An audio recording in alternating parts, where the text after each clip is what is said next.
ஒரு நியூஸ் ஓடுது, வேட்பாளர் அறிவிக்கப்பட இருக்கிறார்னு. இது உங்களுக்கு தெரியாதா சார்? இது வேட்பாளர் யார் சார் அறிவிப்பா? எங்கள் தலைவர் தளபதி மட்டும்தாங்க அறிவிப்பார். அவர் அறிவிச்சாதாங்க நாங்கள் எல்லாமே என்ன எந்த பதவிக்கு வரணுமோ அதை தான் நாங்கள் வர முடியும். 234 தொகுதியும் தலைவர் தான் வேட்பாளர், தலைவருடைய மகன் தான் வேட்பாளர். அதனால யாராவது ஏதாவது சொல்றாங்கன்னா யாரும் நீங்க தயவு செய்து நம்பிடாதீங்க. நான் தெளிவா சொல்றேன், 234 தொகுதியிலையும் வெற்றி பெறுவதற்குண்டான அனைத்து முயற்சிகளையும் நாம் செய்து தலைவர் தளபதி 2026 முதலமைச்சராக அமர்வார் என்பதில் எந்தவித சந்தேகமும் இல்லை.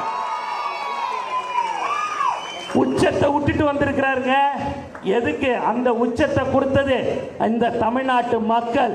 அந்த மக்களுக்கு நான் உச்சத்தில் இருக்கும் போதே விட்டுட்டு வர சொல்லக்கூடிய ஒரு உன்னதமான தலைவர் யார் என்று சொன்னால் எங்கள் தலைவர் தளபதி தான்.